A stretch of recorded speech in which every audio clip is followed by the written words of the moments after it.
Glória a Deus. Deus abençoe a todos em nome do Senhor Jesus. Diz a Bíblia: aquele que tem sede, beba da água da vida.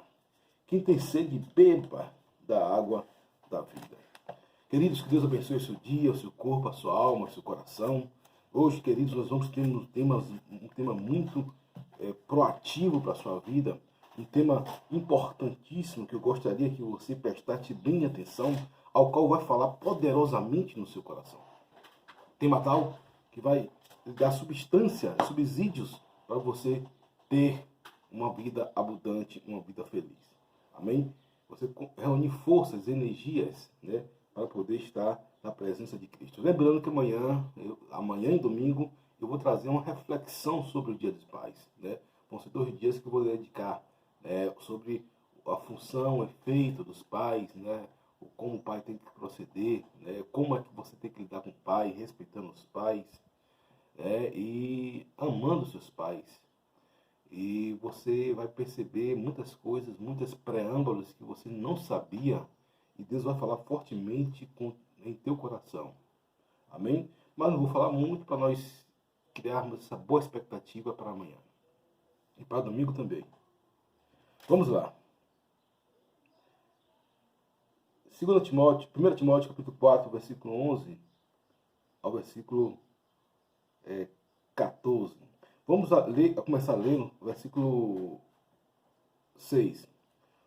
Propondo estas coisas aos irmãos, será bom ministro de Jesus Cristo, criado com a palavra de fé e da boa doutrina que tem seguido, mas receita as fábulas profanas e as velhas, exercita-te a ti mesmo em piedade. Muito bem. Paulo, ele ensinando, doutrinando a Timóteo. Porque o exercício corporal para pouco aproveita, mas a piedade para tudo é proveitosa, tendo a promessa da vida presente e da que há de vir. Esta palavra fiel e digna de toda citação, porque para isto trabalhamos e lutamos, pois esperamos no Deus vivo, que és o nosso Senhor e Salvador, de todos os homens, principalmente dos fiéis. Manda estas coisas e ensina-as. Ninguém despreze a tua mocidade, mas seu exemplo dos fiéis da palavra, no trato, na caridade, no espírito, na fé, na pureza. Persiste em ler, exortar e ensinar. Persiste em ler, exortar e ensinar. Persiste em ler, exortar e ensinar até que eu vá. Não despreze o dom que há em ti, ao qual foi dado por profecia com imposição das mãos do presbítero. Então, perceba que ele vai trazer várias preâmbulos. Medita essas coisas, ocupa nelas, para que o teu aproveitamento seja manifesto a todos. Tem cuidado de ti mesmo e da doutrina. Persevera nessas coisas, porque fazendo isso salvarás tanto a ti mesmo como aos que te ouvem. Queridos, o apóstolo Paulo, ele deu algumas orientações, instruções, orientações ao jovem Timóteo. E ele falou o seguinte: olha, ninguém despreze, né, a tua mocidade, mas esse é exemplo nos fiéis. Também não despreze o dom que é em ti, o qual foi dado por profecia, com imposição das mãos do presbítero.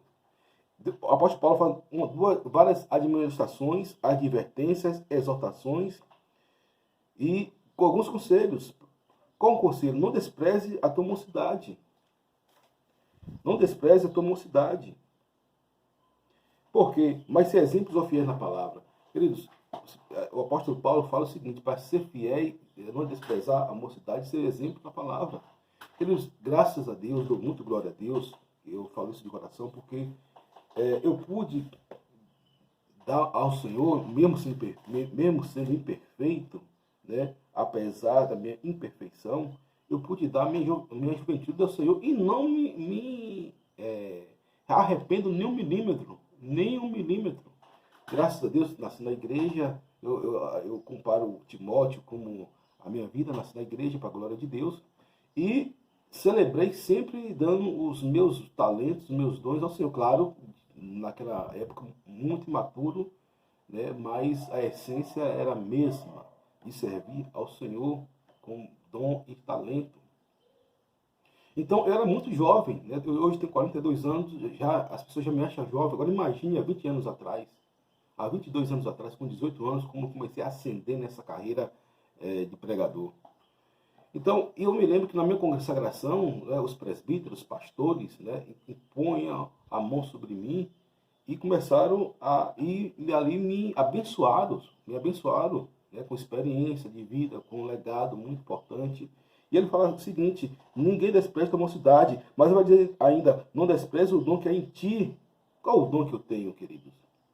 Eu falo por mim mesmo: o dom da palavra, o dom de levar a palavra do Senhor, o dom de abençoar a vida das pessoas, o dom de pegar a Bíblia e interpretar a Bíblia conforme Deus quer, guardando a sã doutrina. Eu não discuto, queridos, filosofias bobas, vãs. Eu não discuto, não paro para observar se a milenismo ou criticar quem é milenista, não. Eu não discuto se usa saia ou se usa calça. Isso é uma tolice. Isso é discussões vãs que não vai dar em nada. Agora, Bíblia, se você me chamar para debater para o sentido proativo, eu estou aqui para poder levar a palavra de Deus, esclarecer também. Esclarecer. Aonde há uma congruência, uma harmonia e edificação dos irmãos. E há uma edificação dos irmãos. Porque, queridos, o ministério, ele é sucinto e é simples. Ministério é uma coisa simples. É por isso que eu falo, eu sou um simples servo e nada mais. Hoje, né, sou pastor, graças a Deus, quando eu olho para a minha caminhada, o quanto que eu produzi na vida das pessoas. O quanto Deus me ensinou nessa área doutrinária a ponto de ajudar pastores nos concílios mais difíceis que tinha da nossa sociedade brasileira. Né? Nós ajudamos pastores em vários concílios, né, de várias denominações diferentes, e todos eles, graças a Deus, tiveram um êxito muito grande. Então, queridos, o que faz de mim é que eu seja um simples servo e nada mais. Um homem humilde, um homem cheio da graça de Deus. E assim você precisa ser também. E o apóstolo Paulo, nesse capítulo, ele dá um show, propondo estas coisas, irmãos, será bom ministro de Jesus Cristo, guiado com as palavras da fé e da boa doutrina que tem seguido.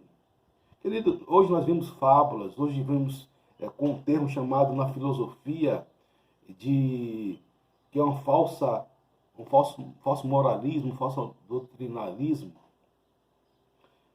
falácias. Né? Hoje vemos muitas falácias na palavra de Deus, na doutrina, onde as pessoas interpretam a Bíblia de forma errada, onde aparecem falsos mestres, falsos doutores, principalmente nas redes sociais, no YouTube. E é necessário, queridos, que a palavra de Deus ela seja intacta, porque a palavra de Deus traz vida, a palavra de Deus traz saúde, a palavra de Deus traz benevolência. E com isso eu não falo independente da igreja que você siga. Eu não sou um detentor, queridos, do saber e da verdade. Agora, a verdade habita em mim. E uma vez que eu ando na verdade, a verdade sempre vai prevalecer. E eu busco a verdade. Né? Agora, eu não sou dono da verdade, embora a verdade habite em mim, a verdade que é Cristo Jesus. João 8,82, conhecereis a verdade e a verdade vos libertará. João 8,86, se pois o Filho vos libertar, verdadeiramente sereis livres. João 17, versículo 17, santifica na palavra, a tua palavra é verdade. João 14, versículo 6, eu sou o caminho, a verdade e a vida, ninguém vê ao Pai senão por mim. Então é a palavra, queridos, que dá a verdade, que dá o caminho, que desfaz as coisas, a verdade que orienta, a verdade que traz luz. Alguém já dizia que nada podemos contra a verdade, além da verdade. Nada podemos contra a verdade, além da verdade. O apóstolo Paulo fala, fiz vosso inimigo dizendo a verdade? Fiz vosso inimigo dizendo a verdade? Então, queridos, o que nós podemos observar é o seguinte, que a verdade é ela que prevalece. A verdade não é fruto de mentira, a verdade não é fruto de escândalo, a verdade é verdade. Né? E hoje em dia, queridos, ser verdadeiro é um perigo. Hoje em dia, ser verdadeiro é um perigo, porque as pessoas querem mensagem para massagear o seu ego. E as pessoas querem, além disso, serem ludibriadas. As pessoas não querem ser confrontadas com a verdade. As pessoas não querem ser impelidas com a verdade. As pessoas não querem ser corrigidas com a verdade. Ninguém para escutar a verdade. Sobretudo, engana-se a si mesmo, né, com vãs filosofias e vãs pensamentos. Queridos, todos nós somos iguais diante de Deus. Seja apóstolo, seja profeta, seja Abraão, Isaac, Jacó. Naquele grande dia, todo mundo vai estar diante de Deus.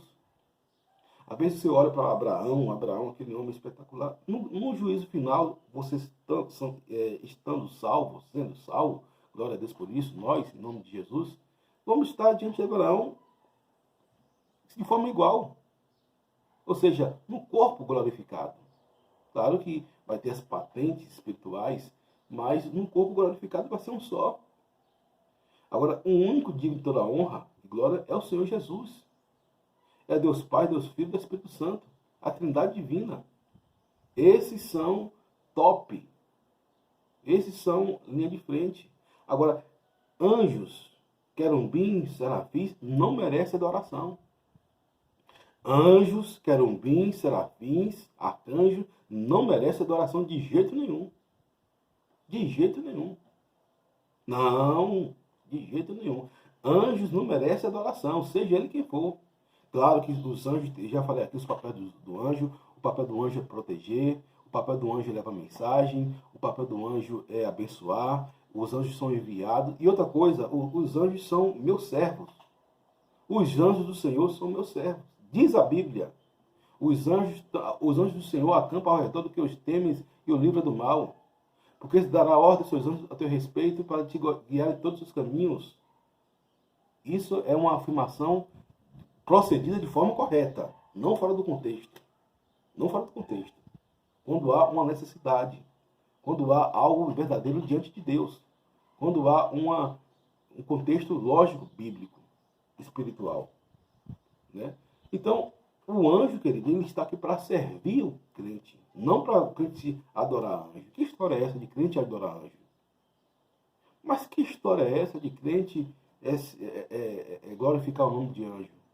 Não. Queridos, outra coisa. Anjo, eu vejo que as pessoas, infelizmente, as pessoas dão mais valor a anjo do que a Trindade Divina na igreja. Quer ver uma coisa? Eu que sou pregador, já experimentei isso várias vezes. Eu chego na igreja quando vou pregar. Deus está aqui! As pessoas com a língua de ferro. Aleluia. O Espírito Santo está aqui. Você vê 2 ou 3. Glória a Deus. Jesus está aqui. Amém. Irmãos, estou vendo um anjo aqui. Agora eu mudei o mindset. Irmãos, estou vendo um anjo aqui. É aquele escarcéu, aquela gritaria, aquela coisa toda. Tal. Aí eu pergunto. Nada contra anjo. E é bom que os anjos vá na igreja. Isso é maravilhoso, é essencial. Mas me diga uma coisa. Por que não fez a mesma festa quando falou que Deus, Pai, Deus Filho e Deus Espírito Santo estava ali? Hein, irmãos? Me diga aí. Então, nós devemos não adorar anjos. Preste bem atenção. Não sou contra anjo. Eu gosto de ser bem explicativo na minha palavra, porque na palavra do Senhor a gente não se perde. Não se perde de jeito nenhum. Eu dou estudo de anjo, por exemplo, existem 4 tipos de hierarquia de anjo que a Bíblia fala. São os querubins, os serafins, o arcanjo, que são e o anjo, né?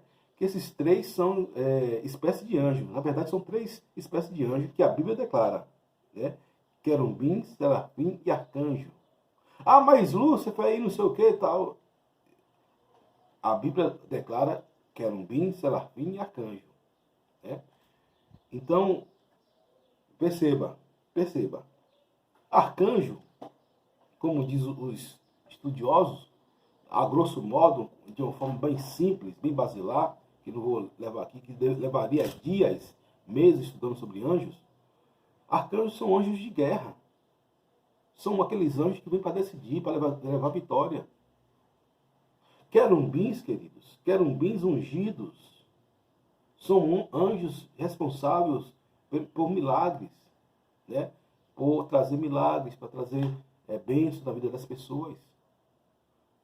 Serafins são anjos de adoração. E todos a serviço do reino de Deus, do corpo de Cristo. Então existem 3 espécies de anjos: querubins, serafins e arcanjos.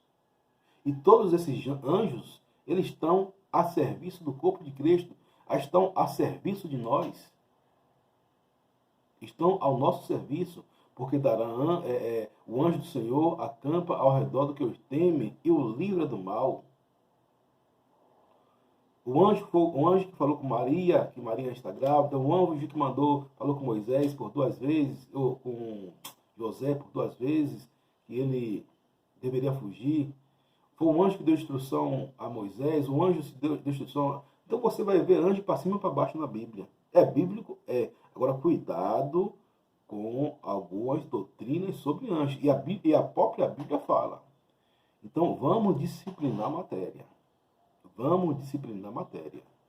É para a gente não colocar uma adoração a anjo. Por que eu falo isso? Porque é algo que é corriqueiro em muitas igrejas, muitos pastores. Muitos pastores têm essa tendência a valorizar mais o anjo do que a trindade divina. Isso está certo, pastor? Isso está certo, irmão? Não, claro que não. Claro que não, é Bíblia. Claro que não. Então, queridos, e ele fala aqui mais aqui ainda.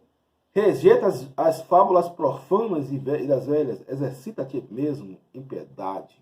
Ou seja, é um exercício que você tem que fazer de piedade, você tem que ser uma pessoa piedosa, uma pessoa maravilhosa, uma pessoa extraordinária. Querido, crente tem que ser extraordinário. Isso não é conversa de coach não, querido. Isso não é conversa de coach não. O coach apenas veio falar aquilo que muitos pastores não têm coragem de dizer.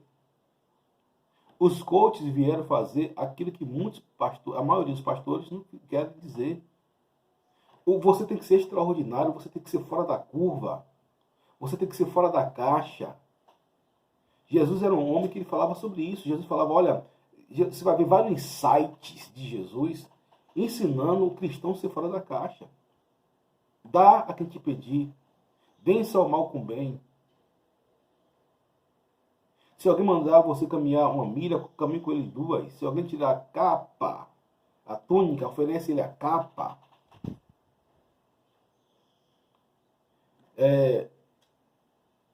Perdoai-vos aquele que vos persegue. Bendizer o que vos maldizem. Jesus tem sempre uma chave, queridos. Orai e abençoar aqueles que vos maltratam e perseguem. Jesus ele andava fora da curva. Jesus andava fora do padrão do mundo, mas segundo os padrões divinos, celestiais e os padrões verdadeiros que devem nortear as nossas vidas. Então, perceba que Jesus ele tinha um mindset fantástico, perfeito. E deu a instrução para nós andarmos também com esse mindset. Com essa maneira de ser. Com essa maneira de viver. Interessante que a Bíblia fala aqui, exercita-te mesmo. Exercita-te a ti mesmo. Exercita-te a ti mesmo em piedade. Ou seja, você tem que treinar você mesmo a ser piedoso. Você treinar a si mesmo a ser compassivo, a ser misericordioso, a ser tolerante, a não ser ignorante, a não ser uma pessoa caxias, a você ser um homem piedoso, misericordioso, né? É um homem que ouve, é um homem que se compadece, é um homem que é compassivo, é um homem que é misericordioso, que se coloca no lugar das outras pessoas. Agora, no sentido, queridos, de você ser uma pessoa melhor. Agora, não significa que você tem e deve concordar com o erro de ninguém. Não significa que você deve concordar com o erro, né, de ninguém, em qualquer área que seja. Nem os meus próprios erros, queridos, eu concordo. Né? Eu procuro melhorar cada dia. Eu procuro melhorar cada dia. Então, eu vou afiando meu machado, como eu falei para vocês. Como é que eu afio o meu machado, segundo Eclesiastes 10:10? Abraão Lincoln disse o seguinte: se eu tenho 10 horas para cortar uma árvore, eu levo 6 horas afiando meu machado. Alguém já dizia, se eu tenho 10 horas para arrancar uma árvore, eu levo 20 horas afiando meu machado. Ou seja, a proporção que você se coloca, a proporção que você se aperfeiçoa, a proporção que você busca a Deus, a proporção que você cava em espírito, a proporção que você não fica na carne, o seu machado, ele é aperfeiçoado. O seu machado, ele é aperfeiçoado. Não adianta, queridos, você ter sucesso em uma área e outras áreas não. O crente, ele é holístico. O crente tem que ter sucesso em todas as áreas. E o que eu falo sucesso, não é questão de você ser independente de Deus, não. Você tem que ser totalmente dependente de Deus. Né? Totalmente dependente de Deus. Não adianta você ser fera na Bíblia e não compreender o que é libertação, que é maldição hereditária. E vice-versa também. Não adianta você compreender que é maldição hereditária e não querer conta com a Bíblia. Então eu conheço pessoas que tramitam nas duas áreas. É bom de Bíblia e é bom de maldição hereditária. Eu conheço várias pessoas que dominam a Bíblia, homens de Deus, mulheres de Deus, mas também é fera nessa área. Então, uma coisa não anula a outra. Uma coisa não anula a outra. Por que, queridos? Porque às vezes as pessoas têm um certo preconceito, eu já vi, quando você conhece Bíblia. Quando você examina a Bíblia. Porque, queridos, uma das maiores, eu vou falar aqui amanhã, uma das maiores legados que eu vi na minha casa, em relação ao meu pai e minha mãe ensinando, é a palavra de Deus. Claro que a igreja ajudou muito, a igreja ajudou, graças a Deus. Como eu falo, eu dou muito graças a Deus, porque eu nasci no lar evangélico, e isso para mim é uma base fantástica. Tem bênção, querido, que não tem como uma pessoa receber. Né? São bênçãos particulares, que não vai fazer você melhor nem pior do que ninguém. Agora que é uma bênção única, é. Então eu louvo a Deus porque eu nasci no lar evangélico e já nasci debaixo dessa bênção. Já nasci debaixo dessa bênção. Louvo a Deus. Louvo a Deus. E eu já vi muitas pessoas falando, por exemplo, hoje em dia se bota as pessoas que fizeram, aconteceram, né, que eu não sou com nada contra, desde que tenha critérios, queridos. Critérios e análise. Né? É bom, acho bom a pessoa contar o testemunho, né? Observando o contexto. É bom a pessoa contar o testemunho, que foi isso, que foi aquilo outro, que fez, que aconteceu. Agora, não pode também desprezar as pessoas que passaram, porque para mim uma pessoa ela é campeã quando ela guarda a palavra de Deus, independente de se ela nasceu fora do Evangelho ou não. Só que em detrimento de receitas, em detrimento de ajuntar pessoas, fazer números, muitos pastores, muitos, não falo todos, líderes, eles pegam pessoas para dar testemunho para fazer apenas enxame. E a essência, queridos, eu vi uma ilustração no Instagram que me deixou feliz. Um homem, ele pega o trigo e o joio. Verdadeiramente, ele está na cefa de trigo e joio. O trigo e o joio são idênticos, querido. É mais idêntico do que eu pensava e imaginava. Aí você vai ver o pulo do gato. Aí ele falou, sabe qual a diferença do trigo e o joio? Ele pegou o trigo, machucou, não tinha semente nenhuma, esfalerou. Ele pegou o trigo, o trigo, machucou e ficou várias sementes. Várias sementes. Sementes que iam produzir outros frutos, enfim. Qual a moral da história? O joio, se você arrancar o joio, você vai arrancar o trigo também, por isso que Jesus fala. Se você arrancar o joio, você vai arrancar o trigo também. Então tem que deixar todo mundo a ver navios, né? Todo mundo no mesmo lugar, para que ninguém seja prejudicado. Mas Jesus sabe, querido, quem é trigo e quem é joio. Jesus sabe quem é o pastor e quem é lobo. Jesus sabe quem é ovelha e quem é bode. Jesus sabe. Não cabe a mim, nem a você, dizer quem é ou quem não é, porque o julgamento pertence a Deus. O julgamento pertence a Deus. E outra coisa, queridos, às vezes as pessoas não concordam, não é com a sua atitude, não é com você, mas a sua forma de ser.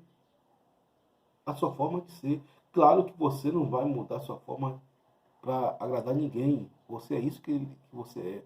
Mas convenhamos que você precisa ter, queridos, ser maleável, ser flexível. Você precisa ser um homem que saiba ouvir, um homem que saiba falar, um homem que saiba se comportar em adversidade. Treine isso. Treine, isso é treinável, treine isso. Não adianta você ganhar uma cidade e não ganhar a si mesmo. Então treine isso, exercita-te a ti mesmo. Paulo falando para Timóteo. Exercita-te a ti mesmo, porque para isso trabalhamos e lutamos, pois esperamos no Deus vivo, que é o Salvador de todos os homens, principalmente dos fiéis. Então, queridos, ele fala o seguinte: porque o exercício corporal para pouco aproveita, mas a piedade para tudo é proveitosa, tendo a promessa da vida presente e de que há de vir. Queridos, alguém já dizia, as suas ações ecoam na eternidade. O que você faz aqui na terra vai ecoar na eternidade. De bom e de ruim. De bom e de ruim. E sabe uma coisa que eu aprendi? É o seguinte, que todas as palavras frívolas que o homem disser vai dar conta a Deus. Mas eu interpretava até de forma errada. Mas eu ouvi um sábio falando, e corroborado por outro, que é o seguinte: todas as palavras frívolas que você segurou e você não quis voltar atrás. Aí você vai ter que dar conta. Vai, mesmo que você seja salvo, você vai ter que dar conta. Agora, uma vez que você anulou aquela palavra, você reconhecer, você se arrepende daquilo que você falou, opa, Deus anula. O sangue de Jesus purifica de todo pecado. O sangue de Jesus vai tirar aquela palavra que você falou, proferiu, e você vai comparecer diante de Deus, e você não vai dar conta daquela palavra, por quê? Porque o sangue de Jesus acabou. Agora, a maioria das pessoas, ela profere a palavra e ela não retira aquilo que ela disse. Ela não pede perdão. Então vai ter que dar conta a Deus por cada palavra frívola, por cada palavra tola que falou. Amém? Manda estas coisas e ensine-as. Manda essas coisas e ensine-as. Persiste em ler, exortar e ensinar até que eu vá. Persiste em ler, exortar até que eu vá. Queridos, a leitura é algo excelente. A leitura é algo excelente. Ler a Bíblia é bom. Gravar versículo bíblico é ótimo. É ótimo. Você conhecer a Bíblia é excelente. Né? Ah, pastor, mas o que vale a prática, a essência? Claro, mas uma coisa não anula a outra. É porque a pessoa tem que praticar, é que a pessoa tem que conhecer, que a pessoa não precisa saber. Pelo contrário, a fé vem pelo ouvir a palavra de Deus. A fé vem pelo ouvir e ouvir a palavra de Deus. Queridos, eu me identifico com a Bíblia. Eu sempre tive esse amor, essa graça com a Bíblia desde pequeno, desde menino. Comecei a ler a Bíblia desde meus 8, 7 anos de idade. Então, sempre me identifiquei com a Bíblia. Então, você precisa identificar com a Bíblia. Não ficar só em pregações, querida, é maravilhoso, é extraordinária. Ouvir pregadores bons, são ótimos. Livros, meu Deus do céu. Mas tem aquele chamego com a Bíblia, tem aquela intimidade com a Bíblia, de pesquisar, de olhar, de ver, de buscar, né? Por iniciativa própria e claro, sempre chamando o Espírito Santo. Sempre chamando o Espírito Santo. Medita nessas coisas, ocupa-te nelas, para que o teu aproveitamento seja manifesto a todos. Então, queridos, quando você pratica a palavra, o que sobra em você são frutos. Não para que as pessoas venham glorificar você, mas que venham glorificar Deus. Não para que as pessoas venham te aplaudir, mas venham aplaudir a Deus. Não que as pessoas venham te dar honra, mas venham honrar a Deus. Deixa que Deus te honre. Veja bem, aquele que se humilhar, Deus exaltará. E aquele que se exaltar, Deus abaterá. É a matemática de Deus. E não adianta, queridos, não adianta ninguém lutar contra aquele que Deus que nasceu para vencer. E, sobretudo, você que anda segundo a palavra de Deus. Não adianta. Não adianta. As pessoas vão passar o que? Vergonha. As pessoas vão se entregar às seus próprios verdugos, seus próprios inimigos. Alguém já dizia o seguinte: o mal por si só se destrói. O mal por si só se destrói. Porque o mal, queridos, ele tem dois inimigos. Ele tem o próprio mal, que é inimigo dele, e o bem. E o bem não. O bem só tem o mal, que o bem já vence o mal por si só. O bem já vence o mal por si só. É uma lei natural. Faça o bem. Por isso que Jesus fala, faça o bem sem olhar quem. Busca o bem. Então você vai ver, a Bíblia são ensinamentos, são enciclopédias, são preceitos de como você deve fazer a bem a si mesmo e ao seu próximo. Não adianta você fazer bem só ao seu próximo. Isso é bom, mas você tem que fazer bem a si mesmo. Você tem que cuidar de você mesmo. Você tem que olhar para si e fazer bem também a si mesmo. Ama ao próximo como a ti mesmo. Não adianta você amar o próximo e se desprezar. Amém?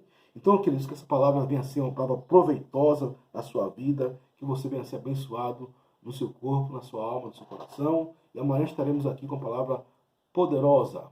Deus abençoe o seu dia com toda a sorte de bênção. Amém? E graças a Deus. Uhul.